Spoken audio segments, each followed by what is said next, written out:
A fourth grader vanished in 1989, and now, 8 years later, a routine closet cleaning uncovers the red wool coat hiding an impossible truth. One small garment, stuffed behind dusty trophies, holds glitter from her snowflake costume, a torn program, and answers that were never supposed to surface. Maple Falls, Oregon, thought the case was closed, but a new janitor has cracked open every carefully guarded secret that kept the investigation buried. As Detective Carla Ruiz examines that tiny coat, she steps into a web of faculty silence, parent whispers, and someone who's been hiding in plain sight. Why was the coat preserved so carefully? Who placed it in the principal's locked closet? And how many people knew exactly where little Ashley Bennett really went?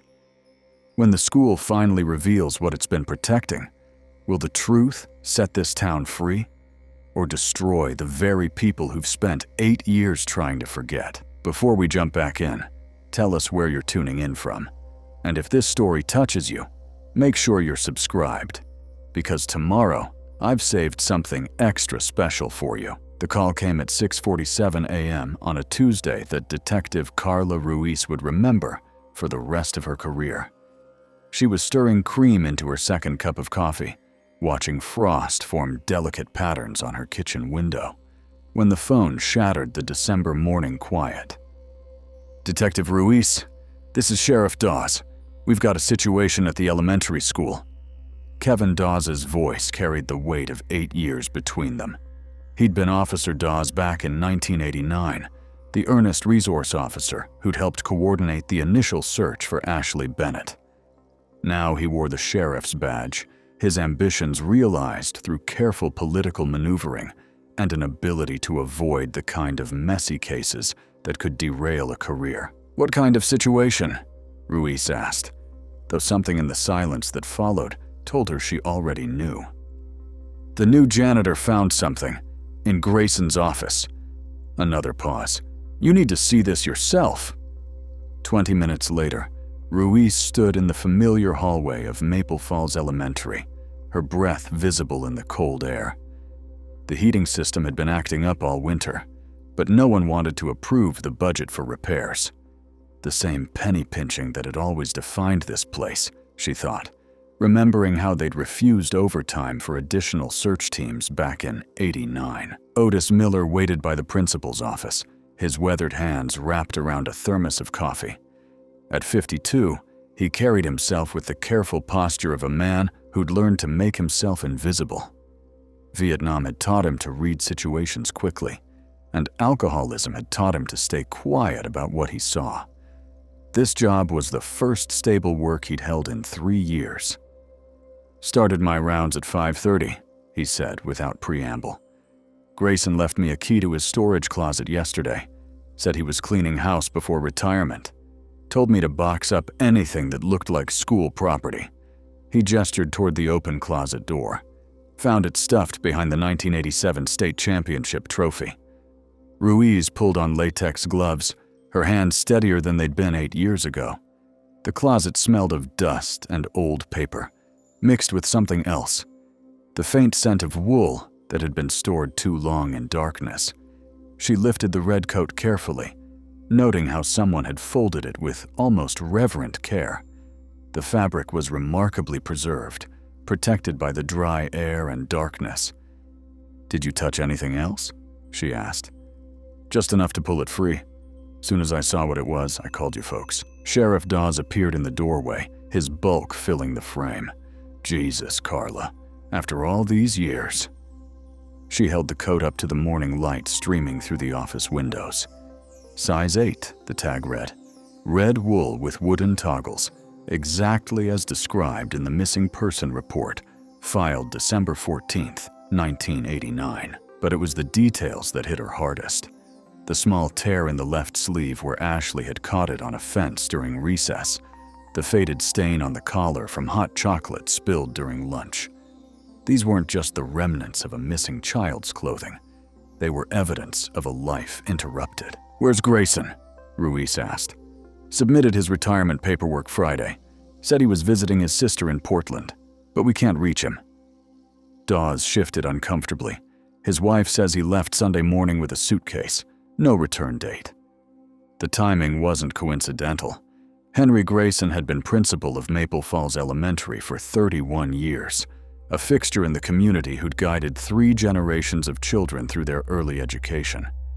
He'd been questioned extensively in 1989, of course, but his alibi had been solid. He'd been at the school board meeting until nearly 10 p.m., the night Ashley disappeared. Multiple witnesses could confirm his presence. "I want this entire office treated as a crime scene," Ruiz said, "and I want to know everyone who had access to that closet." As the forensics team arrived, Ruiz found herself standing in the hallway where she'd walked as a rookie officer 8 years earlier. The walls still displayed the same cheerful bulletin boards, though the artwork had changed from generation to generation. Holiday decorations hung from the ceiling tiles, paper snowflakes, and construction paper reindeer, the innocent creativity of children who trusted adults to keep them safe. The memory hit her without warning. Ashley Bennett, 9 years old, blonde pigtails bouncing as she skipped down this very hallway after dress rehearsal. She'd been excited about the play, chattering to anyone who would listen about her costume and her lines. "I'm the most important snowflake," she'd announced to Officer Dawes during his routine security check. "Miss Kemp says I have the best spinning technique." Laura Kemp. The drama teacher who directed the holiday play had been devastated by Ashley's disappearance. Ruiz made a mental note to track her down. She'd moved to another district after the incident, her career never quite recovering from the association with tragedy. Detective? Grace Park appeared at her elbow, the new school counselor who'd been hired to help deal with a recent spike in student anxiety issues. She was young, maybe 30, with the kind of earnest intensity that reminded Ruiz of her younger self. "I heard about what happened. Is there anything I can do to help? Did you know Principal Grayson well?" "We've only worked together since September, but he seemed invested in maintaining the school's reputation, very concerned about how things looked from the outside." Grace paused. Some of the older staff mentioned that he'd been different since the Ashley Bennett case, more controlling about access to certain areas of the school. That was interesting. Ruiz filed it away as she walked through the building, noting how little had changed. The same green linoleum floors, slightly worn in the paths where children had walked for decades. The same institutional lighting that cast everything in a yellowish glow. The same sense that secrets could hide easily in a place designed to look completely innocent. She found herself drawn to the multi-purpose room where the holiday play had been performed 8 years ago. The stage was small, really just a raised platform at one end of the room, but to a 9-year-old it would have felt like Broadway. Folding chairs were arranged in neat rows, ready for the next school assembly. The space smelled like floor wax and childhood, that mixture of construction paper, cafeteria food, and the indefinable scent of young lives in motion. "I remember that night," said a voice behind her. Ruiz turned to find Margaret Chen, the school secretary who'd been there longer than anyone could remember. She was in her 60s now, her silver hair pulled back in the same bun she'd worn for 20 years. "You were here for the play?" "My granddaughter was in it. 3rd grade chorus." Margaret's eyes grew distant. Ashley was so proud of her costume. Her mother had sewn little sequins onto the snowflake to make it sparkle under the lights. She kept spinning in circles during rehearsal, watching how the sequins caught the light. "What time did the performance end?" 7:30 officially. But you know how these things go. Parents taking pictures, kids running around, teachers trying to clean up. Most families were gone by 8, but some of the kids whose parents were helping with breakdown stayed later, including Ashley. Margaret nodded slowly. Her brother Daniel was in the band. They always practiced after-school events to put away the instruments. Their mother usually picked them both up together around 8:30. But Catherine Bennett had never made it to the school that night. Her car had broken down on the highway, and by the time she'd gotten a ride, Ashley was already gone. Daniel had waited in the band room until 9:15, assuming his sister was somewhere in the building. It wasn't until the custodial staff started locking up that anyone realized she was missing. Margaret, Ruiz said carefully. Who had keys to Principal Grayson's office back then? Well, Henry, of course. And me, for emergencies. The night custodian. That would have been Fred Kowalski then. And? The school board president. Policy required someone besides Henry to have access in case of complaints or disciplinary issues. Margaret's face went pale. Oh my God, that was Kevin Dawes' father. Robert Dawes had just been elected board president that fall. The pieces were starting to form a pattern, but Ruiz wasn't ready to draw conclusions. Too many investigations had been derailed by jumping to early assumptions. She thanked Margaret and stepped outside, where Sheriff Dawes was coordinating with the forensics team. Kevin, she said, I need to ask you about your father's involvement in the original investigation. His jaw tightened almost imperceptibly. My father was never involved in the investigation. He was school board president, not law enforcement. But he had access to the building. So did half the town. You know how it is with school events. Volunteers, parents, staff. Anyone could have walked in and out that night. It was true, but it didn't explain why Ashley's coat had been preserved so carefully in Henry Grayson's private storage space. Someone had kept it as more than just a hidden piece of evidence. They'd treated it like a shrine. By noon, word of the discovery had spread through Maple Falls like wildfire.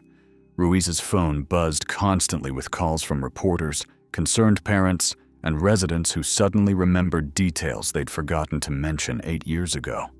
She let most of them go to voicemail, but when Daniel Bennett's name appeared on her screen, she answered on the first ring. Detective Ruiz, this is Danny Bennett. His voice was deeper now, the voice of a 23-year-old man rather than the frightened 15-year-old she remembered. I heard about Ashley's coat. I'm driving down from Portland. Danny, I know this must be difficult. No. The word cut through her sympathy. What's difficult is spending 8 years knowing that someone in that school knew what happened to my sister, and everyone just decided to move on. What's difficult is watching my parents pretend they've made peace with never knowing the truth. He was right, of course. The Bennett family had been failed by every system that was supposed to protect them. The police investigation had been hampered by jurisdictional disputes and political pressure.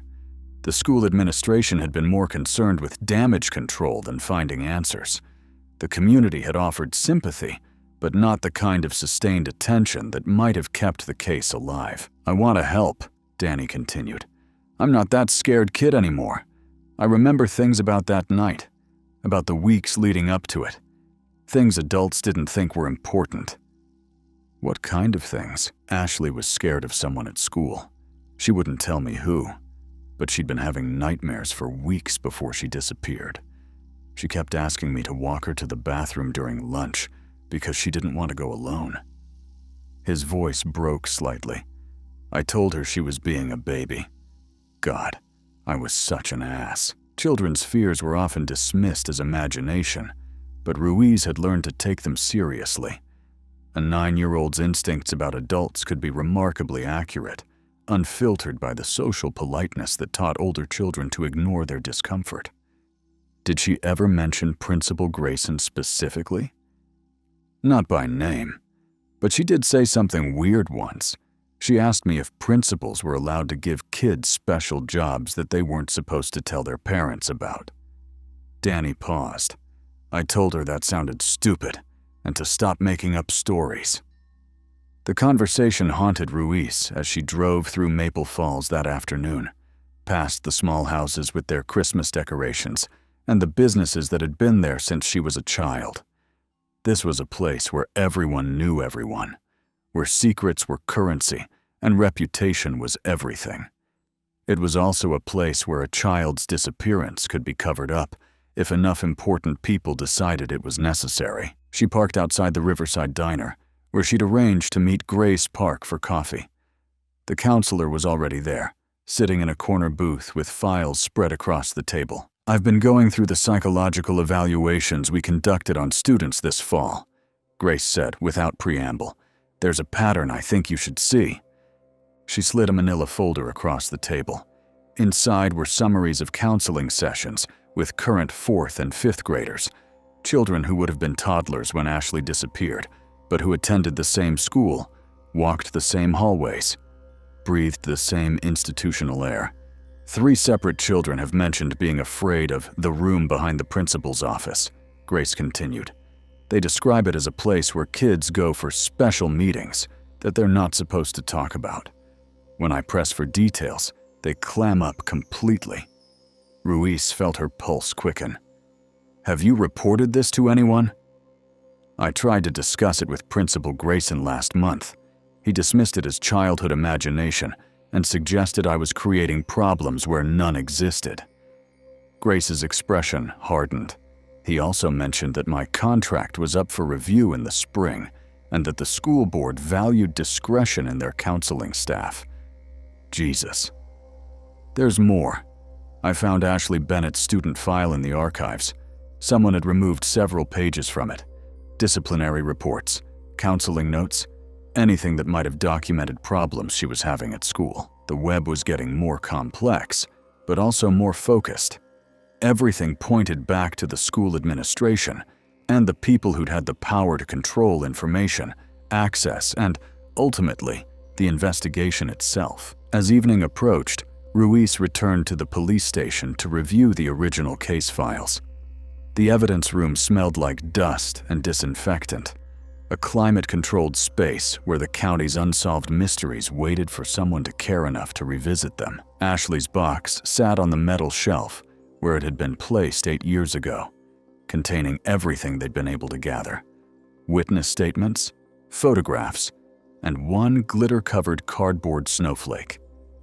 She lifted the stage prop carefully, noting how the silver glitter still caught the fluorescent light. Someone had crafted this with love, probably Ashley herself during art class, guided by her teacher's instructions. The cardboard was still sturdy, the glue still holding the decorative elements in place. It was a child's treasure, the kind of creation that would have been displayed proudly on a refrigerator if only she'd made it home. The contrast with the coat was striking. Where the snowflake had been treated as evidence and stored properly, the coat had been hidden away like a guilty secret. Someone had wanted to keep it close, but couldn't bear to see it in the light. Ruiz's phone rang as she was locking up the evidence room. Sheriff Dawes' name appeared on the caller ID. "We found Grayson," he said without preamble. "Portland PD has him in custody. Picked him up at his sister's house an hour ago." "What's his story?" "Claims he doesn't know how the coat got in his closet. Says he kept that storage space locked and hadn't opened it in years." Dawes paused. "But here's the thing, Carla. His sister says he's been having nightmares for months, talking in his sleep about children and red coats and mistakes that can't be undone. The drive to Portland would take 2 hours. Ruiz called Danny Bennett and asked him to meet her there. His presence might shake something loose from Grayson's carefully constructed facade." As she headed toward the interstate, snow began to fall. The same soft flakes that had been falling 8 years ago when a 9-year-old girl had vanished from the place she should have been safest. The truth was finally close enough to touch, hidden somewhere in the spaces between what people remembered and what they'd chosen to forget. But in a town like Maple Falls, the truth was often the most dangerous thing of all. The Portland Police Department's interview room smelled like burnt coffee and broken dreams. Detective Ruiz sat across from Henry Grayson, noting how the man who'd commanded respect for 3 decades now seemed to have aged 10 years in the past week. His silver hair was disheveled, his usually immaculate suit wrinkled from sleeping in it. But his eyes, those sharp blue eyes that had intimidated countless students, still held defiance. "I've told you everything I know," Grayson said for the 3rd time. "That coat was not in my closet when I cleaned it out last spring. Someone else put it there." Danny Bennett watched from behind the one-way glass, his hands clenched into fists. At 23, He carried himself with the barely contained energy of a man who'd spent 8 years waiting for this moment. Ruiz had positioned him there deliberately. His presence would remind Grayson that this wasn't just about bureaucratic embarrassment anymore. "Henry," Ruiz said, using his first name to strip away the formal distance, "we found your appointment calendar in your hotel room. December 1989. Several pages have been torn out." She slid the leather-bound book across the metal table. Grayson's composure cracked just slightly, a tightening around his eyes, a momentary pause in his breathing. "I don't remember doing that. The pages covering December 12th through 16th. Ashley disappeared on the 14th. Ruiz leaned forward. "What appointments were you trying to hide?" "I wasn't trying to hide anything. That calendar is 8 years old. Pages fall out." But the torn edges were too clean, too deliberate. Someone had carefully removed those specific pages, leaving the rest of the calendar intact. Portland PD had found it in Grayson's suitcase, wrapped in tissue paper like something precious. "Tell me about your relationship with Ashley Bennett." "I didn't have a relationship with her. She was one of 400 students in my school, but you knew her personally. Margaret Chen says you often called Ashley to your office for special assignments." Grayson's jaw tightened. "Mrs. Chen is mistaken. I never—" "What kind of special assignments, Henry?" "There were no special assignments." His voice rose slightly, the first crack in his careful control. "Ashley Bennett was a normal student who disappeared during a tragic set of circumstances.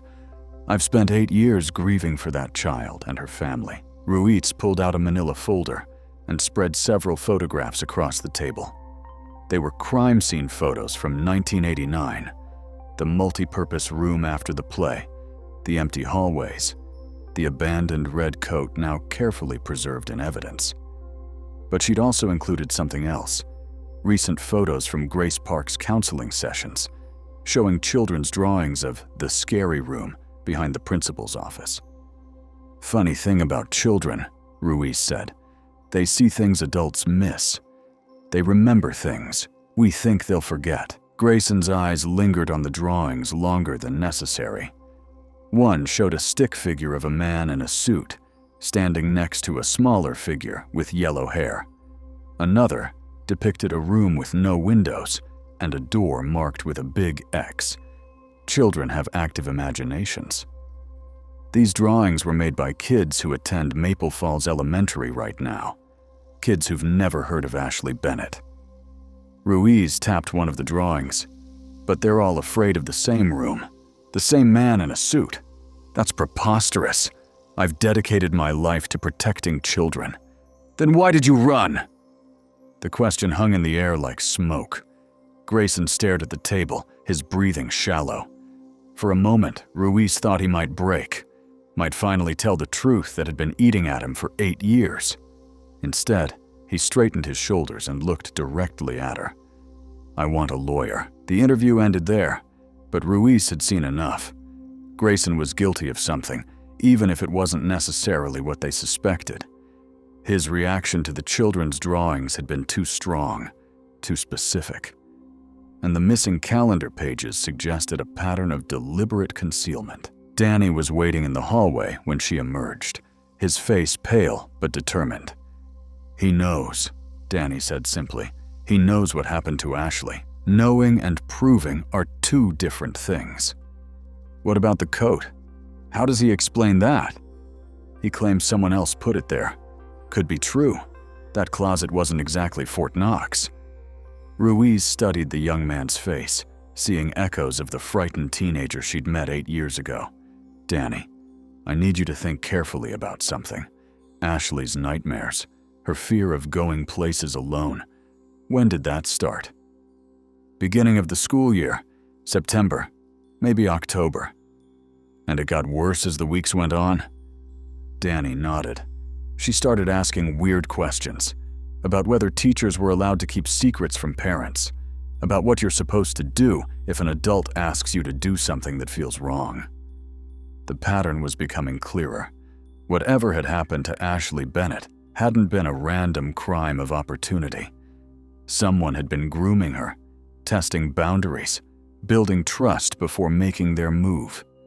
The holiday play had simply provided the perfect cover, a chaotic environment where a child could disappear without immediate notice. "There's something else," Danny continued. "After Ashley disappeared, I found a note in her backpack, stuffed way down at the bottom, like she was trying to hide it." Ruiz felt her pulse quicken. "What kind of note?" "Handwritten. It said she was special and had been chosen for important work that had to stay secret.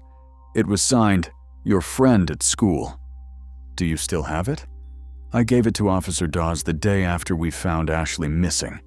He said he'd add it to the evidence file." Danny's expression darkened, but when I asked about it later, he said it had been misplaced.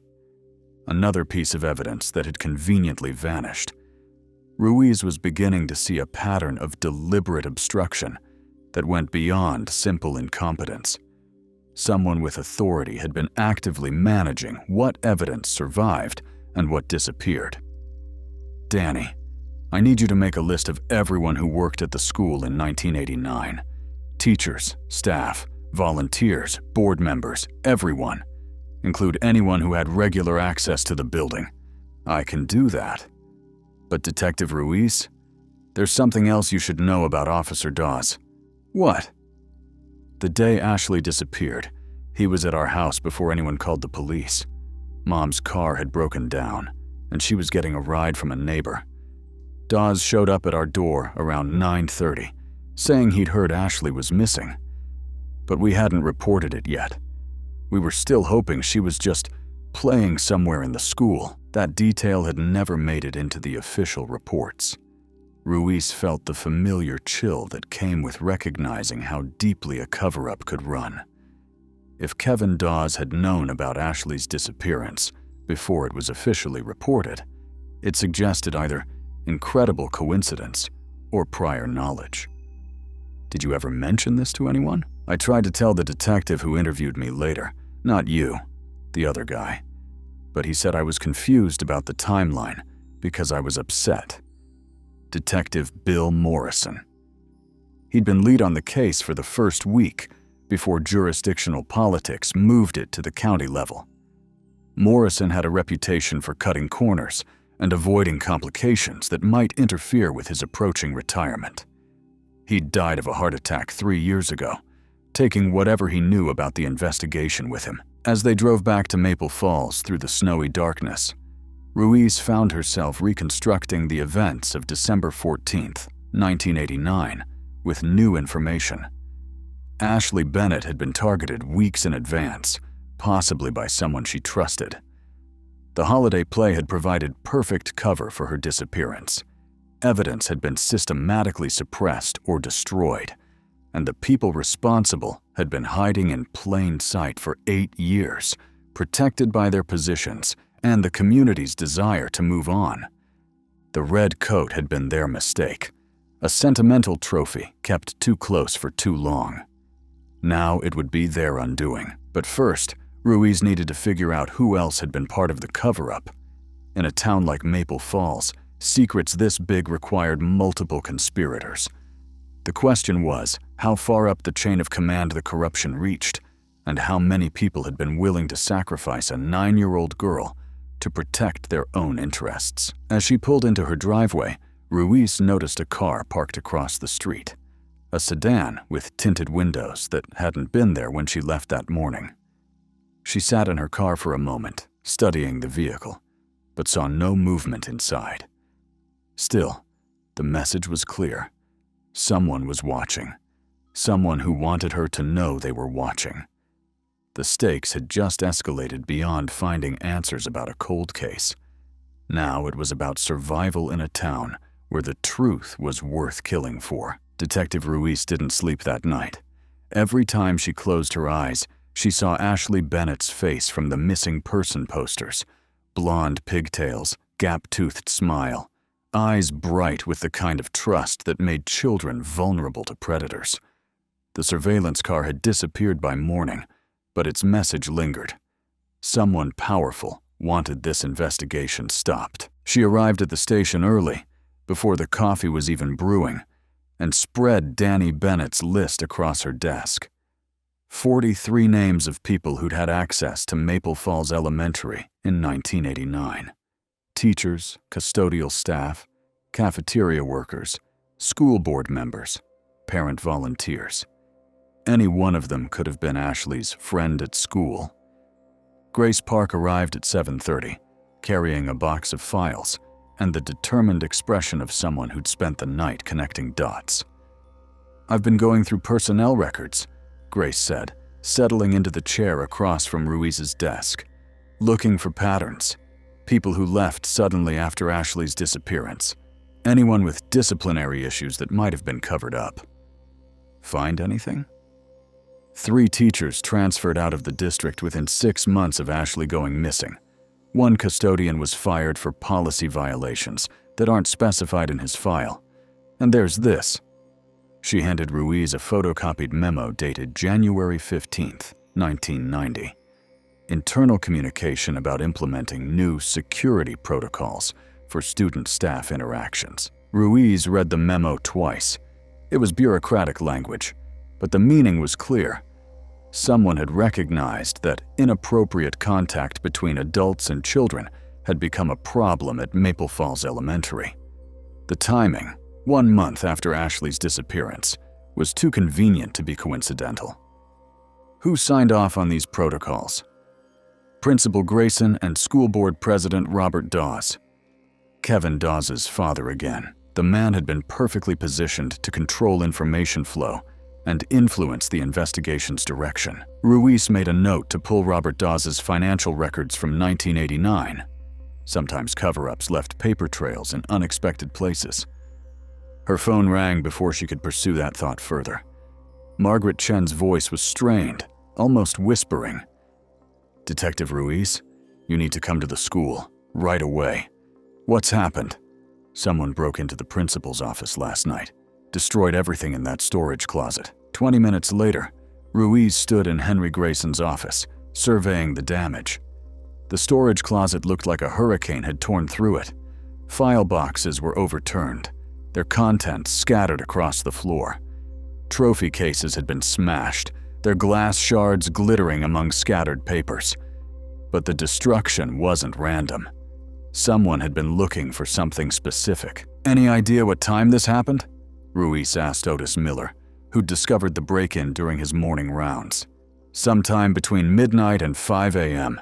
I checked this room around 11:30 last night. Everything was normal." He gestured toward the window behind Grayson's desk. "Whoever did this came through there. Lock's been forced."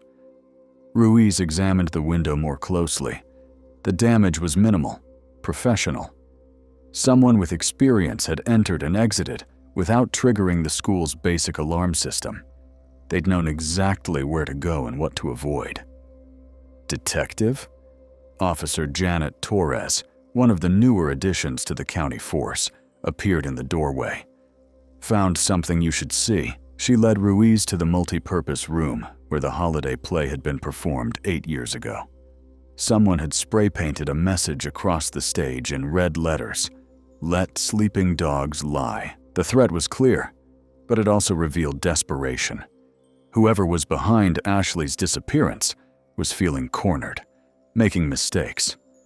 The break-in had been intended to destroy evidence, but it had actually confirmed that evidence existed. And the graffiti was a psychological misstep. It showed fear rather than power. "Pull all the security footage from businesses along Main Street," Ruiz told Torres. "Someone had to drive past the electronics store or the diner to get here, and process the window for prints, even though I doubt we'll find any." As the forensics team worked, Ruiz found herself drawn back to the list of school employees. 43 names, 43 potential suspects. But the break-in suggested someone with current knowledge of the building's layout and security systems. That narrowed the field considerably. Her phone buzzed with a text from Danny Bennett.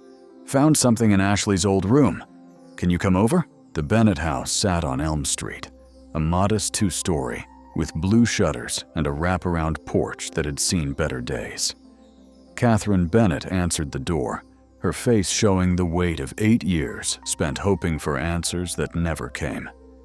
She was older than Ruiz remembered, grayer, with the careful politeness of someone who'd learned not to expect much from official promises. "Danny's upstairs," she said simply, "in Ashley's room." The room had been preserved exactly as Ashley had left it 8 years ago. A shrine to interrupted childhood. Pink walls covered with drawings and school papers. A bed made with a comforter featuring cartoon characters. Shelves lined with stuffed animals and children's books. It smelled faintly of lavender and dust, as if time had stopped the moment Ashley walked out the door. Danny was sitting on the floor beside the bed, a small wooden box open beside him. "I found this hidden under her mattress," he said. "We never looked there before. I guess we didn't want to invade her privacy, even after." He trailed off, unable to finish the sentence. The box contained the carefully preserved treasures of a 9-year-old girl. Friendship bracelets, ticket stubs from the county fair, a pressed flower from the school garden, and something that made Ruiz's blood run cold, a Polaroid photograph. The image showed Ashley in what appeared to be Grayson's office, but she wasn't alone. A man's hand was visible in the frame, resting on her shoulder. The angle of the photo suggested it had been taken from above, as if someone had been documenting the interaction. Ashley's expression was uncomfortable, her smile forced. "Jesus," Danny whispered. She kept evidence. But there was more. Tucked beneath the photograph was a small notebook, the kind children used for diary entries. Ashley's careful handwriting filled the pages with observations that would have seemed innocent to most adults, but now read like a catalog of grooming behavior. October 3rd, Mr. G asked me to help organize his bookshelf during lunch. He said I was more responsible than other kids. October 17th, Mr. G gave me a special badge that means I can go to his office anytime. Other kids can't have one. November 2nd, Mr. G showed me pictures of his house. He said maybe I could visit sometime when my parents aren't busy. November 15th, Mr. G asked if I ever felt lonely. He said he understood because he gets lonely too. He said we could be special friends. The entries continued through December, documenting a systematic pattern of boundary violations and trust building that made Ruiz feel sick. Ashley had been documenting her own victimization, probably without understanding what was happening to her. The final entry was dated December 13th, one day before she disappeared. Mr. G says tomorrow after the play, we're going to have our special meeting. He says it's important that I don't tell anyone because it's a surprise. I don't want to go, but he says I have to, because I promised to be his special helper. Catherine Bennett had been reading over Ruiz's shoulder, her face growing paler with each entry. When she finished, she sank into Ashley's desk chair, her composure finally cracking. "She tried to tell us," Catherine whispered. "All those questions about whether adults were allowed to ask children to keep secrets. We thought she was being dramatic." Danny's hands were shaking as he handed Ruiz the photograph. "This proves Grayson was alone with her. This proves he was grooming her." It was damning evidence, but Ruiz had learned to think like a prosecutor. A defense attorney would argue that the photograph showed nothing inappropriate, just a principal meeting with a student. The diary entries were more compelling, but could be dismissed as a child's misinterpretation of innocent interactions. "We need more," Ruiz said. "This is strong evidence, but it's not enough to convict someone of murder, especially without a body. Then what do we do?" Before Ruiz could answer, her phone rang. Sheriff Dawes' name appeared on the caller ID, and something in his tone when she answered told her the case had just taken another dramatic turn. "Carla, you need to get back to the station. Now." "What's happened?" "Henry Grayson is dead." The words hit like a physical blow. "What do you mean, dead?" "Portland PD found him in his cell this morning. Apparent suicide. Left a note." Ruiz closed her eyes, feeling 8 years of accumulated frustration and anger coalesce into a white-hot fury. Let me guess. The note confessed to everything and conveniently cleared up all our questions. Actually, no. The note said he was innocent of hurting Ashley Bennett, but that he couldn't live with people thinking he was a child molester. Dawes paused. There's more. His lawyer called an hour ago. Grayson left specific instructions that if anything happened to him, certain documents were to be turned over to the press. What kind of documents? Financial records, meeting minutes, correspondence. According to his lawyer, Grayson kept detailed records of every questionable decision made by the school board and administration over the past 15 years, including things related to Ashley's case. This changed everything. If Grayson was telling the truth about his innocence, then his death wasn't suicide. It was murder disguised as suicide. And if his insurance policy of documented evidence was real, then other people were about to be exposed. How long before those documents become public? 48 hours. Unless we can convince a judge to seal them pending investigation. Ruiz looked around Ashley's preserved bedroom, at the diary entries that painted a picture of systematic grooming, at the photograph that placed Grayson alone with the victim. Either Henry Grayson was a child predator who'd killed himself rather than face justice, or he was a convenient scapegoat who'd been eliminated before he could reveal who was really responsible for Ashley Bennett's disappearance. Kevin, she said slowly, I think we're about to find out just how far this conspiracy reaches. As she drove back to the station, Ruiz felt the familiar weight of a case that was spinning beyond her control. Someone had killed Henry Grayson to keep him quiet, but his death might have unleashed information that would destroy multiple lives. The question was whether she could stay alive long enough to sort truth from fiction. The surveillance car was back, following her at a careful distance. This time, she didn't pretend not to notice. In her rearview mirror, she could see the outline of at least 2 figures in the front seat. Professional watchers, the kind who got paid to make problems disappear. Ashley Bennett had been dead for 8 years, but her case was still claiming victims. The only question was, how many more people would die before the truth finally came to light? Detective Ruiz sat in the conference room at 6 a.m., surrounded by boxes of documents that Henry Grayson's lawyer had delivered as promised. Coffee grew cold in paper cups as she, Grace Park, and Danny Bennett worked through the maze of financial records, board meeting minutes, and correspondence that painted a picture far more complex than simple child predation. Look at this, Grace said, holding up a bank statement from December 1989. 3 days after Ashley disappeared, the school received an anonymous donation of $50,000, earmarked specifically for facility improvements and security upgrades. Ruiz examined the paperwork.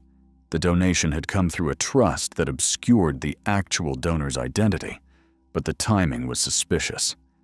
Someone had paid a significant sum to ensure the school could afford whatever improvements were necessary to prevent future incidents. Here's something else, Danny said, his voice tight with controlled anger. Board meeting minutes from January 1990. They're discussing reputation management and the need to protect the institution from unfounded speculation. The minutes revealed a systematic effort to control the narrative around Ashley's disappearance. Board members had discussed hiring a public relations firm, coordinating with local media to minimize coverage, and implementing new policies that would prevent similar misunderstandings in the future. But it was a series of handwritten notes tucked between official documents that made Ruiz's blood run cold. Grayson's careful script documented conversations that had never appeared in any official record. January 8, 1990, R.D., Robert Dawes, insists investigation must be concluded quickly. Says county can't afford prolonged media attention. Suggests focusing on stranger danger theory. January 15, 1990, K.D., Kevin Dawes, reports evidence has been streamlined to eliminate unnecessary complications. Says Ashley's note and photograph have been misfiled. February 3, 1990. Anonymous caller threatens school funding if investigation continues. RD says he's handling it through appropriate channels. March 12, 1990. Laura Kemp approached me about rehearsal tapes. Says she has recordings that contradict official timeline. RD insists tapes must be lost for everyone's protection. The pattern was clear. Robert Dawes had orchestrated a cover-up with his son Kevin's help, systematically eliminating evidence and pressuring witnesses to remain silent. But the question remained, what were they protecting? Who were they protecting? Grace looked up from a financial ledger she'd been studying. Detective, I think I found the answer to that question. She slid the ledger across the table, pointing to a series of entries from late 1989. Someone had been making regular payments to various school employees, custodial staff, teachers, even some parents who volunteered regularly. The amounts were modest, just enough to supplement modest salaries without attracting attention. Hush money, Ruiz said. But look at who was making the payments. Grace pointed to the signature at the bottom of each entry. These aren't coming from school funds. This is a private account belonging to Riverside Development Corporation. Ruiz recognized the name. Riverside Development was the largest construction company in the county, responsible for most of the commercial and residential building in Maple Falls over the past 2 decades. They'd built the new shopping center, the medical complex, and half the subdivisions that had transformed the town from a logging community into a bedroom community for Portland commuters. Who owns Riverside Development? Danny asked. Ruiz was already reaching for her phone. That's what we're going to find out. The answer came back within an hour. Marcus Webb, a prominent businessman who'd served on various civic boards and had been a major donor to local political campaigns. His company had been angling for a lucrative contract to build a new elementary school in 1989, a project that would have been worth millions to Riverside Development. Webb had motive, Ruiz said, thinking out loud. A child predator scandal at the elementary school would have killed public support for a new school bond measure. His company would have lost the biggest contract in its history. So he paid people to keep quiet about what they'd seen, Grace added. And when that wasn't enough, he made sure Ashley disappeared permanently. But Danny was shaking his head. That doesn't explain the grooming. Someone was targeting Ashley specifically, building a relationship with her over months. That's not the behavior of someone trying to protect a business deal. He was right. The diary entries and photographs suggested a predator with personal interest in Ashley, not someone acting purely from financial motives, which meant they were looking at a conspiracy with multiple moving parts. Someone with intimate access to Ashley, and someone else with the power and resources to cover it up. Ruiz's phone buzzed with a text from an unknown number. Stop digging or join Grayson. She showed the message to Grace and Danny, noting how their faces went pale. The threats were escalating, becoming more direct. Someone was feeling cornered. We need protection, Grace said. All of us. No. Ruiz stood up, her jaw set with determination. We need answers. And I think I know where to find them. She'd been thinking about Laura Kemp, the drama teacher who directed the holiday play. According to Grayson's notes, she'd had rehearsal tapes that contradicted the official timeline of Ashley's disappearance. Those tapes had been lost, but Ruiz had learned that people rarely threw away evidence completely. They just hid it well. Laura Kemp lived in Bend now, teaching at a middle school 3 hours away. She'd agreed to meet Ruiz at a coffee shop downtown, her voice cautious but resigned when they'd spoken on the phone. I've been waiting 8 years for someone to ask the right questions, Laura said when Ruiz arrived. She was in her 50s now, her red hair streaked with gray, but her eyes still held the intensity that had made her an effective teacher. Tell me about the rehearsal tapes. I recorded every rehearsal, every performance. It was my way of helping kids see their progress, reviewing scenes that needed work. Laura wrapped her hands around her coffee cup, like she was trying to draw warmth from it. After Ashley disappeared, I went through those tapes obsessively, looking for clues about what might have happened. And the official story was that Ashley was last seen leaving the multipurpose room around 7:45, right after the performance ended. But that's not what the tapes show. Laura reached into her purse and pulled out a small digital recorder, modern technology that held the contents of the old cassette tapes she'd carefully preserved. Ashley is clearly visible in the background of the final recording, helping to put away props and costumes. The timestamp shows 8:15 p.m. She was in that room 30 minutes later than anyone admitted. Ruiz felt her pulse quicken. Who else was in the room at 8:15? That's the thing. Most of the adults had already left. It was just Ashley, 2 other kids whose parents were late, and Laura hesitated. And who? Marcus Webb. He was there as a volunteer, helping to move the heavy stage pieces. His son was in the play. The pieces were clicking into place. Webb had been alone with Ashley during the crucial window when she'd disappeared. He'd had opportunity, and his later financial involvement in the cover-up suggested he'd had motive beyond just protecting a business deal. Did you tell anyone about this at the time? I tried. I gave a copy of the tape to Principal Grayson and told him what I'd found. He said he'd pass it along to the police. Laura's expression hardened. 2 days later, he called me into his office and said the tape had been damaged and couldn't be used as evidence. He suggested it would be better for everyone if I focused on helping the children heal rather than pursuing amateur detective work. But you kept the original. I made 3 copies before I gave him anything. I've been carrying this secret for 8 years, waiting for someone to care enough to listen.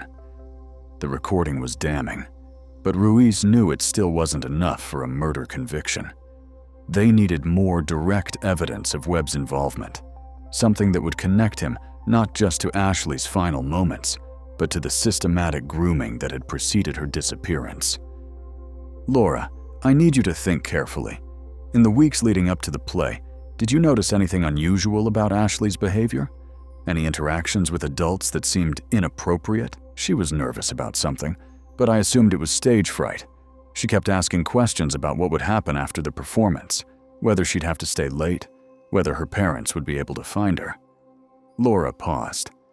There was one thing, though. About a week before the play, I saw her coming out of Marcus Webb's office. He had a temporary office in the school while his company was bidding on the construction contract. His office? It was just a converted storage room, but he'd set it up with a desk and filing cabinets. The school board had given him permission to use it while he prepared his bid for the new school project. Laura's face went white as the implications hit her. Oh my God, he had private access to the building. He had a place where he could meet with Ashley without anyone questioning it. The picture was complete now. Marcus Webb had used his legitimate business presence at the school to gain access to potential victims. He'd groomed Ashley over a period of months, using his temporary office as a private meeting space. When she'd become too frightened or threatened to tell someone, he'd eliminated her during the chaos of the holiday play. Then he'd used his wealth and political connections to orchestrate a cover-up, paying off witnesses and pressuring officials to close the case quickly. Henry Grayson had been a willing participant, either out of fear or greed, until his conscience finally caught up with him 8 years later. But Webb had made one crucial mistake. He'd kept Ashley's coat as a trophy, hidden in Grayson's office where he thought it would never be found. When Otis Miller had discovered it, Webb had panicked and ordered Grayson's death to prevent him from revealing the full scope of the conspiracy. We need to move fast, Ruiz told Grace and Danny when she returned to Maple Falls. Webb knows we're getting close. He's already killed Grayson, and he won't hesitate to kill again. But as they prepared to present their evidence to the district attorney, Ruiz received a call that changed everything. Detective Ruiz, this is Marcus Webb. I believe you've been asking questions about me. His voice was calm, confident. The voice of a man who'd spent 8 years believing he was untouchable. I'd like to meet with you, he continued. Tonight. The old elementary school. Come alone, and I'll tell you exactly what happened to Ashley Bennett. It was obviously a trap, but it was also an opportunity. Webb was making the same mistake that had destroyed other criminals throughout history. He was letting arrogance override caution. "I'll be there," Ruiz said. As she prepared for what might be her final confrontation, Ruiz thought about Ashley Bennett, a 9-year-old girl whose trust had been betrayed by the very adults who were supposed to protect her. Tonight, 8 years too late, Ashley would finally get justice. The question was whether Ruiz would survive to see it delivered. Detective Ruiz arrived at Maple Falls Elementary at 9 p.m., the December wind cutting through her jacket like ice. The building loomed against the dark sky, its windows black and empty. She'd come alone as instructed, but Grace Park and Danny Bennett were positioned in a car 2 blocks away, ready to call for backup if she didn't emerge within an hour. The front door was unlocked, creaking on its hinges as she stepped into the familiar hallway. Emergency lighting cast eerie shadows across the walls, transforming the cheerful school into something sinister. Her footsteps echoed on the linoleum as she made her way toward the multipurpose room where Ashley Bennett had last been seen alive. Marcus Webb was waiting on the stage, a tall man in his 60s with silver hair and the kind of confident bearing that came from decades of getting his way. He wore an expensive coat and leather gloves, looking more like he was attending a board meeting than confessing to murder. "Detective Ruiz, thank you for coming. Let's skip the pleasantries, Webb. Tell me what happened to Ashley Bennett." He smiled, but there was no warmth in it. Straight to business. "I respect that." He gestured toward the stage beneath his feet. "Did you know that my company renovated this space in 1988? Added new lighting, upgraded the sound system, reinforced the stage structure. What does that have to do with Ashley?" "Everything." Webb walked to the center of the stage and stomped his foot twice. A section of the flooring shifted, revealing a hidden panel. "We also installed a storage space beneath the stage. Officially, it was for equipment and props. Unofficially, Ruiz felt her blood turn to ice as Webb lifted the panel, revealing a ladder leading down into darkness. The space below was larger than she'd expected, carved out of the foundation and lined with soundproofing materials. It was a predator's dream, a completely private space hidden in plain sight. "You built yourself a killing room." "I built myself a private office, a place where I could conduct business without interruption." Webb's voice was matter-of-fact, as if he were discussing construction specifications. The school board was quite accommodating. They were so eager for my company's investment in their new building project. And Ashley? Ashley was collateral damage, an unfortunate complication that had to be managed. Webb descended the ladder into the hidden space, his voice echoing up from below. She was beginning to ask questions, talking about telling her parents about our special meetings. That couldn't be allowed. Ruiz followed him down, her hand hovering near her weapon. The space below was larger than she'd imagined, with a desk, filing cabinets, and what looked like a small bedroom area. But it was the walls that made her stomach turn. They were covered with photographs of children, some she recognized as students from Maple Falls Elementary over the years. Jesus Christ, Webb. How many kids? Dozens. Over nearly a decade, I had access to hundreds of potential subjects. Most were simply observed and cataloged. Only a select few were chosen for more intimate interactions. He gestured toward a filing cabinet. I kept detailed records. Research, you might say. The casual way he discussed child abuse made Ruiz want to put a bullet in his skull. But she needed him talking, needed him to confess on the record. She activated the digital recorder in her pocket, hoping the device would pick up sound in the underground space. Tell me about the night Ashley died. December 14th, 1989. Ashley came to see me after the play, as we'd arranged. She was frightened, crying, saying she wanted to go home. I explained that wasn't possible. Webb opened one of the filing cabinets and pulled out a manila folder. She threatened to tell people about our meetings, said her brother had taught her that adults weren't allowed to ask children to keep secrets. So you killed her. I defended myself. She was going to destroy everything I'd built, ruin my business, expose my research. Webb's voice remained eerily calm. It was a moment of panic. I put my hands around her throat just to quiet her screaming. I didn't intend for her to die, but she did die. Accidents happen. The important thing was managing the aftermath. Webb pulled a photograph from the folder. Ashley's school portrait. The same image that had appeared on missing person posters throughout Maple Falls. But this copy was marked with notes in Webb's handwriting, observations about her behavior and vulnerability. What did you do with her body? Cremated. My company had contracts with several funeral homes in the county. Industrial crematoriums are quite efficient for disposing of construction waste. The implication hit Ruiz like a physical blow. Her ashes were mixed with concrete and used in the foundation of the new medical center. She's quite literally a part of this community now. The revelation was so monstrous that Ruiz struggled to process it. Ashley Bennett hadn't just been murdered. She'd been erased so completely that her family would never even have remains to bury. And the coat? A memento. A reminder of my first significant management challenge. Webb's expression darkened. Henry Grayson was supposed to destroy it, but the sentimental fool kept it instead. When that janitor found it, Grayson panicked and threatened to confess everything. So you had him killed. I had him silenced. There's a difference. Webb closed the filing cabinet and faced Ruiz directly. Grayson's death was unfortunate, but necessary. Just like yours will be. The threat was delivered so casually that it took Ruiz a moment to register its meaning. By the time she reached for her weapon, Webb had already pulled a gun from inside his coat, a small pistol that looked almost toy-like in his large hands.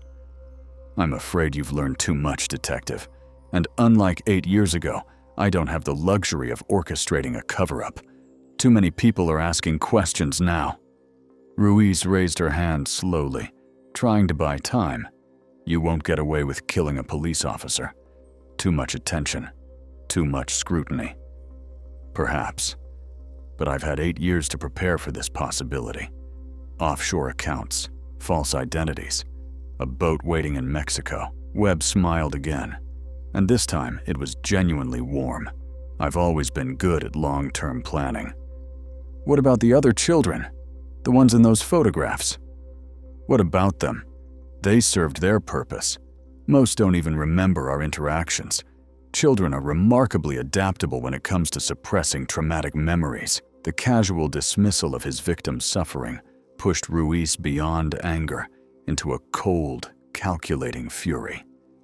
She thought about Ashley Bennett, 9 years old and trusting, walking into this underground chamber and never walking out.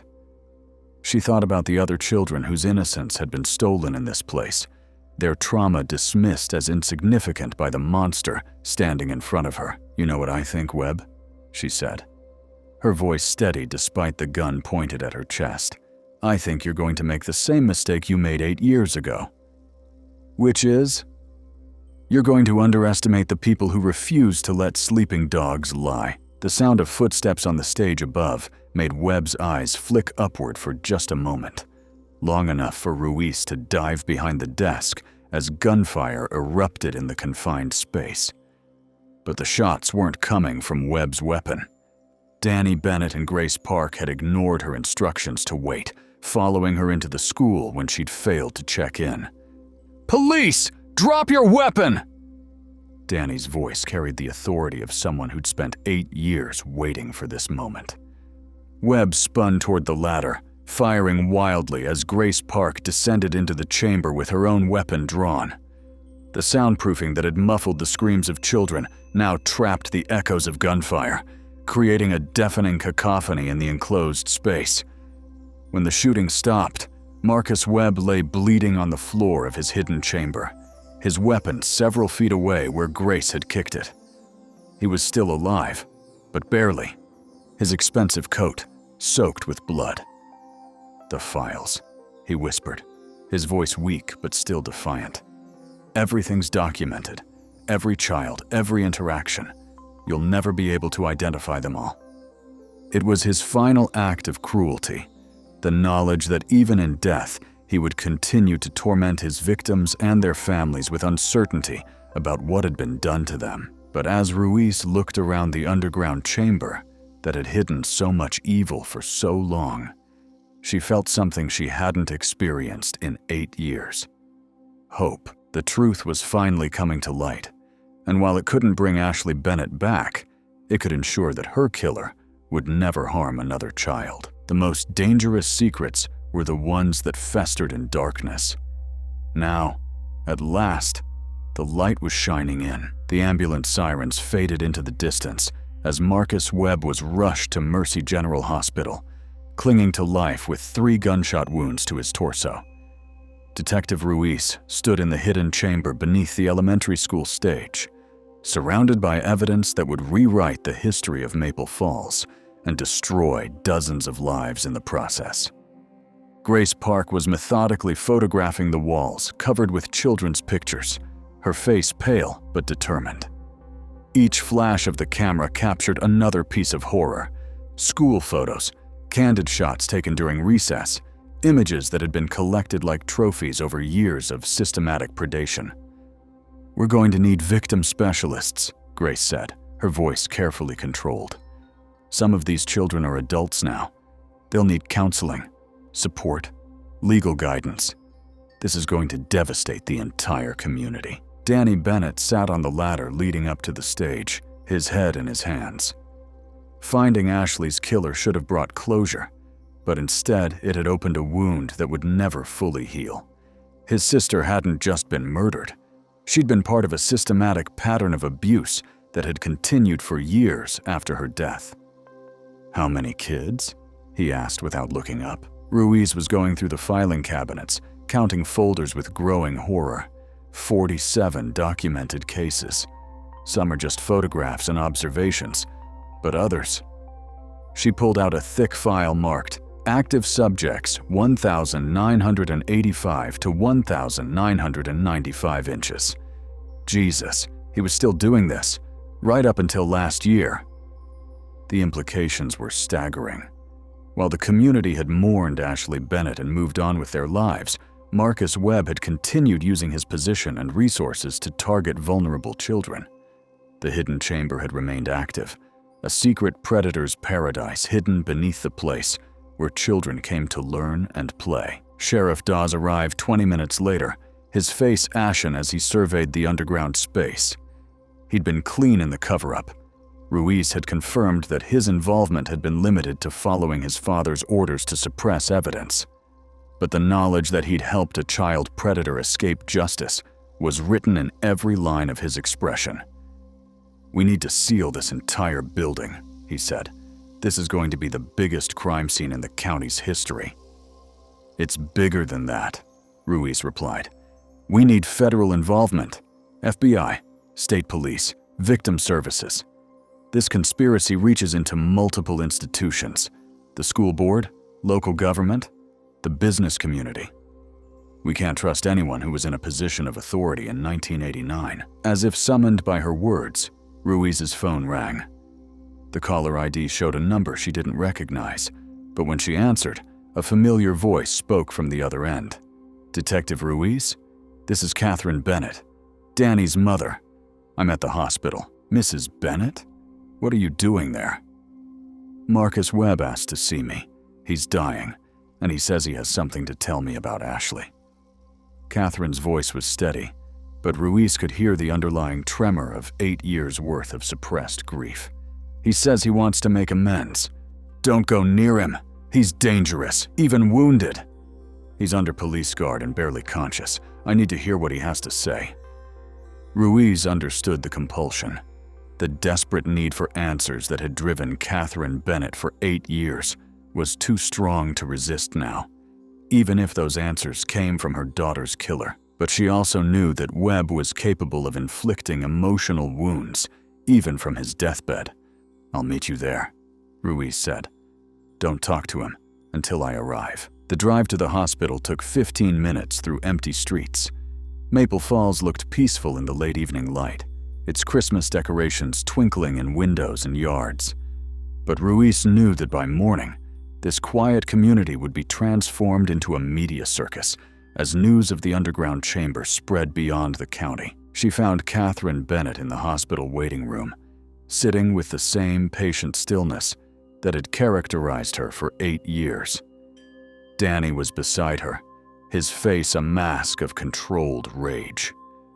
"He's been asking for us specifically," Catherine said. "The doctors say he might not make it through the night.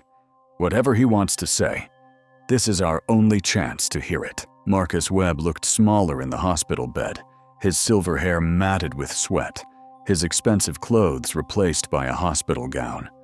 Machines beeped and hummed around him, monitoring vital signs that grew weaker by the hour. But his eyes were still alert, still calculating. "Mrs. Bennett," he said when she entered the room, his voice barely above a whisper. "Thank you for coming. Tell me about my daughter." Ashley was special, not just to me, but in general. She was intelligent, creative, trusting. She reminded me of my own daughter at that age. "You have a daughter?" Webb's smile was weak, but genuine. Had. Leukemia took her when she was 10. Ashley looked so much like her. The same blonde hair, the same way of tilting her head when she was thinking. The revelation hit Catherine like a physical blow. Ashley hadn't been chosen randomly. She'd been selected because she resembled Webb's dead daughter. The psychological implications were staggering. "That doesn't excuse what you did to her." "No, it doesn't. But it explains it." Webb's breathing was labored, each word an effort. "I never meant for Ashley to die. I was trying to recreate moments with my daughter, to feel that connection again. When Ashley became frightened and threatened to tell, I panicked. You murdered my child because she reminded you of your own child." "I murdered your child because I'm a sick man who lost the ability to distinguish between love and possession, between memory and reality." Webb turned his head toward Danny. "Your sister fought back. She was brave. In the end, she told me she wasn't afraid of me because her big brother had taught her to be strong." Danny's composure finally cracked. Tears streamed down his face as he absorbed the knowledge that Ashley had thought of him in her final moments. "Where is she?" Catherine asked, her voice breaking. "Where is my daughter's body?" "Gone. Cremated and mixed with concrete, as I told Detective Ruiz. But Mrs. Bennett, there's something else. Something I never told anyone." Webb reached toward the bedside table with a shaking hand, struggling to open the drawer. Inside was a small jewelry box that the hospital staff had apparently saved from his personal effects. "Ashley gave me this," he said, pulling out a small friendship bracelet made of colored string. She'd made it in art class. She said it was for her special friend at school. She gave it to me the day before she died. The bracelet was exactly the kind of thing Ashley would have made, carefully crafted with the intense focus she brought to every creative project. Catherine took it with trembling hands, feeling the texture of string that her daughter had touched 8 years ago. "She trusted you," Catherine whispered. "She made this for you because she trusted you. Yes, and I betrayed that trust in the most horrible way imaginable." Webb's breathing was growing more shallow.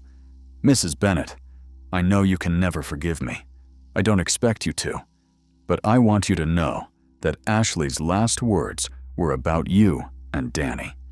She said she loved you and wanted to go home." The machines around Webb's bed began beeping more urgently as his vital signs fluctuated. Nurses rushed into the room, pushing Catherine and Danny aside as they worked to stabilize their patient. But Ruiz could see it was too late. Marcus Webb was dying, taking with him the details of 8 years' worth of crimes and the location of evidence that might never be recovered. The monster who had terrorized dozens of children was escaping final justice through the simple biological fact of mortality. "Don't let him die," Danny said desperately. "Not yet. There's too much we still don't know." But Webb was already slipping away, his eyes losing focus as his breathing became irregular. In his final moments, he looked directly at Catherine Bennett and whispered something that only she could hear. She was crying when the machines flatlined, when the medical team finally stopped their resuscitation efforts and called the time of death. Whatever Webb had said to her in those last seconds would remain between them forever. "What did he tell you?"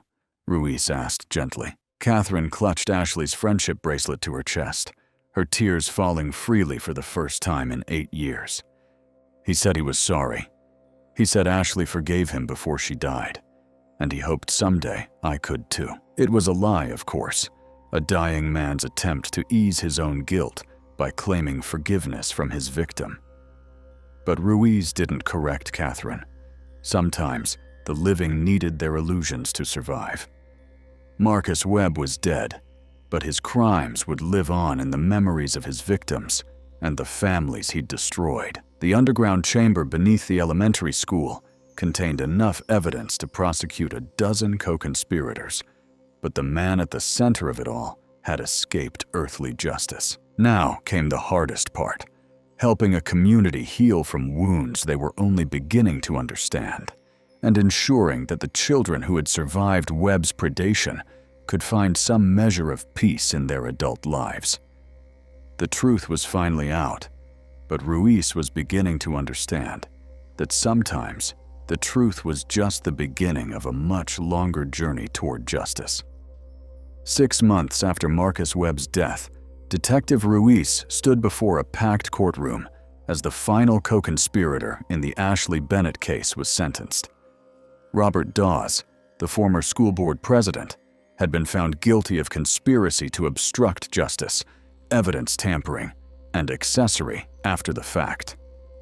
At 73, he would spend his remaining years in federal prison. The investigation had unraveled slowly, like pulling threads from a tapestry of corruption that had defined Maple Falls for decades.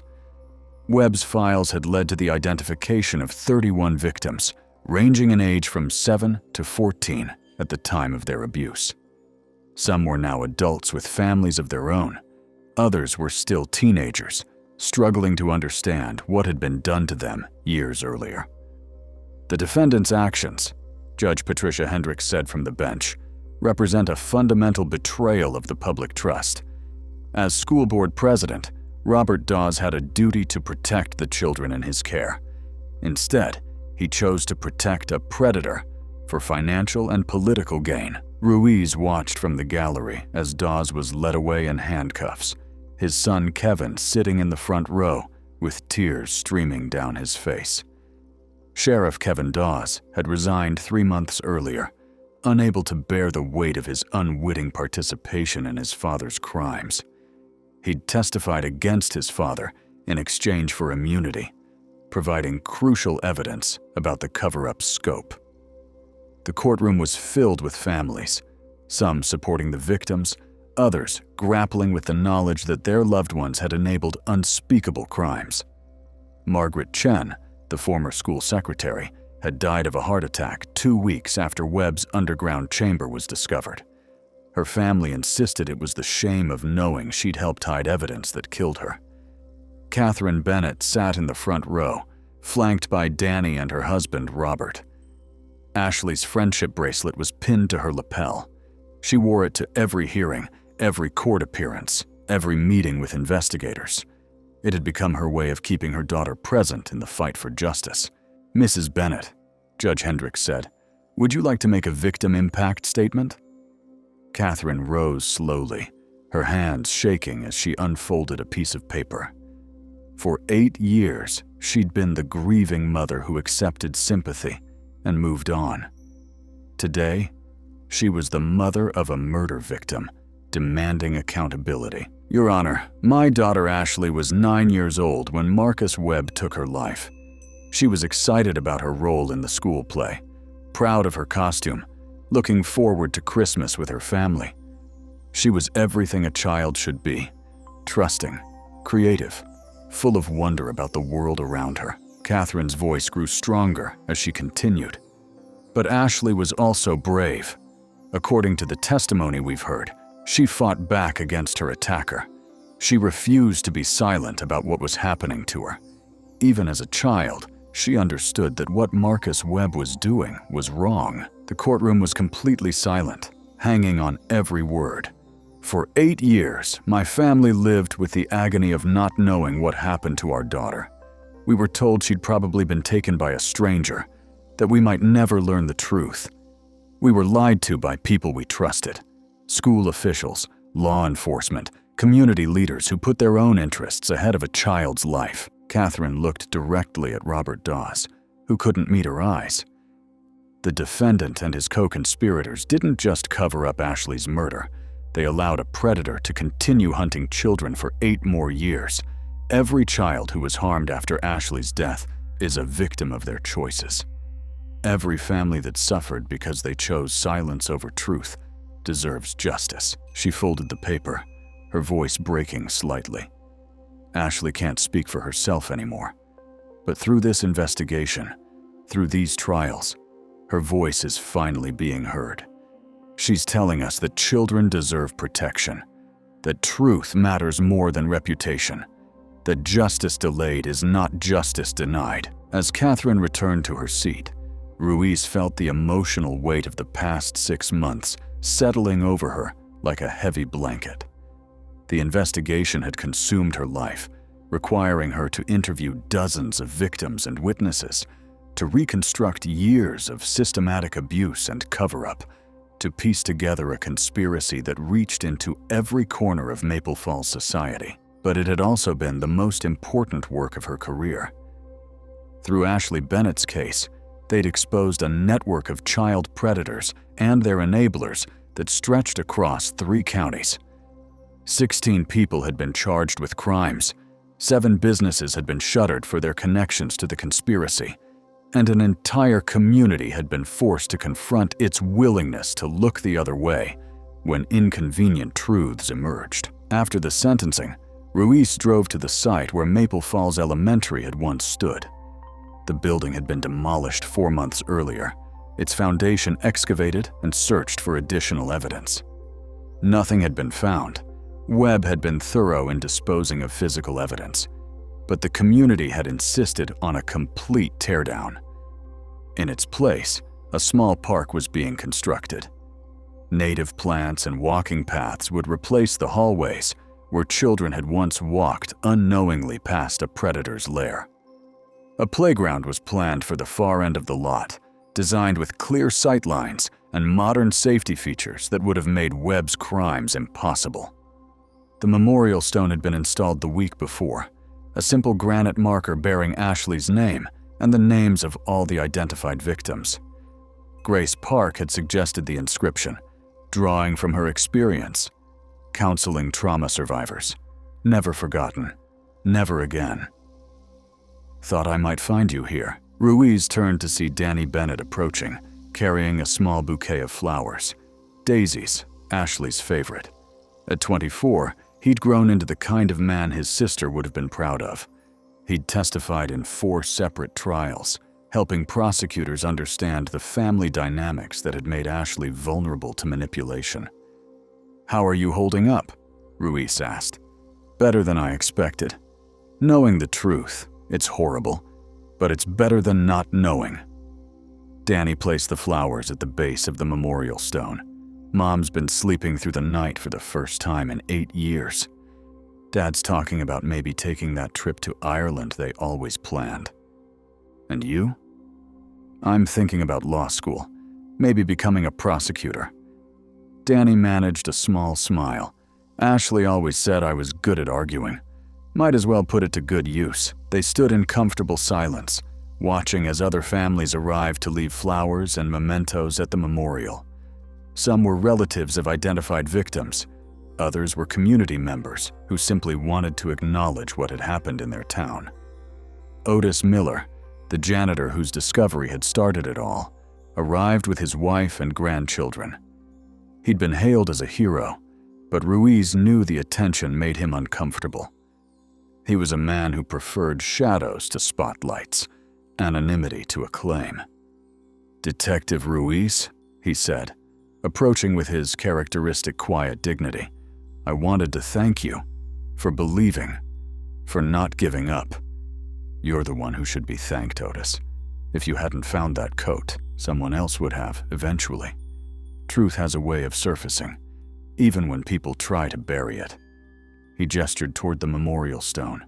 "The important thing is that these kids are remembered, that their suffering meant something."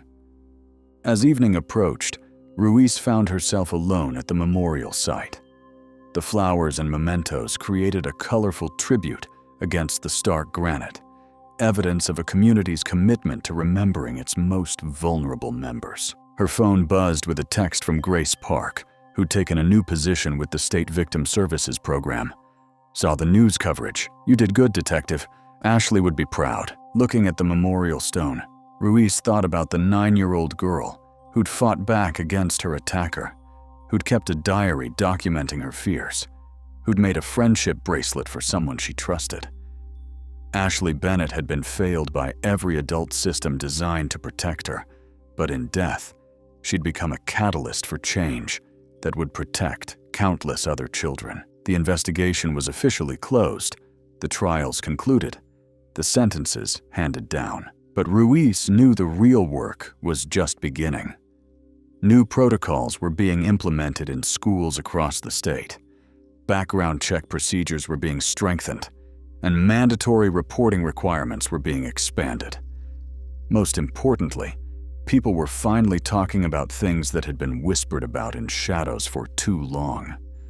The conspiracy of silence that had protected Marcus Webb was being replaced by a commitment to transparency that would make similar crimes much harder to hide. As darkness fell over the memorial site, Ruiz made a promise to the granite stone bearing Ashley's name. "We heard you, sweetheart. Finally, we heard you." The truth had taken 8 years to emerge, but it had emerged completely. Justice had been delayed, but it had not been denied.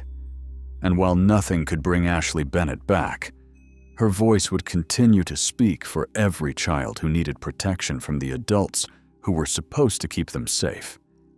The memorial stone would weather many seasons, but Ashley's story would live forever, a reminder that even the smallest voices, when finally heard, could change the world. 1 year later, Detective Carla Ruiz stood in her new office at the Oregon State Police, where she'd been promoted to head the newly created Child Protection Task Force. The walls were lined with commendations and photographs from solved cases, but the picture that drew her attention each morning was a simple school photo of a 9-year-old girl with blonde pigtails and a gap-toothed smile. Ashley Bennett's case had changed everything, not just for Ruiz's career, but for child protection protocols across the Pacific Northwest. The Ashley Bennett Protection Act had been signed into law 6 months earlier, mandating enhanced background checks, improved reporting procedures, and regular safety audits of all institutions serving children. "Detective Ruiz?" Her assistant knocked on the open door. "There's someone here to see you." Catherine Bennett entered carrying a wrapped package, her face serene in a way that would have been impossible a year ago. The constant tension that had defined her features for 8 years had been replaced by something approaching peace. She'd found her daughter's killer, seen justice served, and helped prevent other families from enduring similar tragedies. "I brought something for you," Catherine said, setting the package on Ruiz's desk. "Ashley's art portfolio. The school found it in their archives and returned it to us last week." Ruiz unwrapped the package carefully, revealing a collection of drawings and writings that captured the essence of who Ashley had been. There were watercolor paintings of flowers and rainbows, carefully lettered poems about her family and pets, and creative stories filled with the boundless imagination of childhood. "She wanted to be an artist when she grew up," Catherine said softly. "Or maybe a teacher. She couldn't decide, so she figured she'd do both." One drawing showed a family of stick figures holding hands in front of a house with an impossibly large sun overhead. Another depicted what appeared to be a classroom full of smiling children, with a woman at the front who looked suspiciously like Ashley herself. Grown up and teaching the next generation, she would have made a wonderful teacher, Ruiz said. Yes, she would have. But in a way, she still is. Catherine gestured toward the commendations on the wall. Every child you've helped, every family you've protected, that's Ashley's legacy too. She's still teaching us, still showing us what's important. Through the office window, Ruiz could see the Oregon State Capitol building, where legislators continued to debate new child protection measures inspired by Ashley's case. Danny Bennett was there today, testifying as a victim's advocate while finishing his first year of law school. Grace Park served as a consultant to the legislative committee, helping translate trauma research into practical policy. Even Otis Miller had found a new purpose, working as a security consultant to help institutions identify potential safety vulnerabilities. His quiet observational skills, honed by years of invisibility, had proven invaluable in spotting the kinds of isolated spaces where predators thrived. The memorial park is beautiful, Catherine added. Ashley would love the butterfly garden they planted. I visit sometimes, Ruiz admitted, usually when I'm working a difficult case. It reminds me why this work matters. As Catherine prepared to leave, she paused at the door. Detective, I want you to know something. For 8 years, I was angry at everyone. The police, the school, the community, even God. But I'm not angry anymore. Ashley's story had to be told, and you were the one brave enough to tell it. After Catherine left, Ruiz sat quietly with Ashley's artwork spread across her desk. The drawings were filled with hope and joy, created by a child who believed the world was fundamentally good, who trusted the adults around her to keep her safe. That trust had been betrayed in the most horrific way possible, but it had also inspired a movement that would protect countless other children. The phone rang, another case requiring attention, another family needing help. Ruiz gathered Ashley's drawings carefully and placed them in a place of honor on her bookshelf. Then she answered the call, ready to continue the work that a 9-year-old girl's courage had made possible. Ashley Bennett's voice would never be silenced again.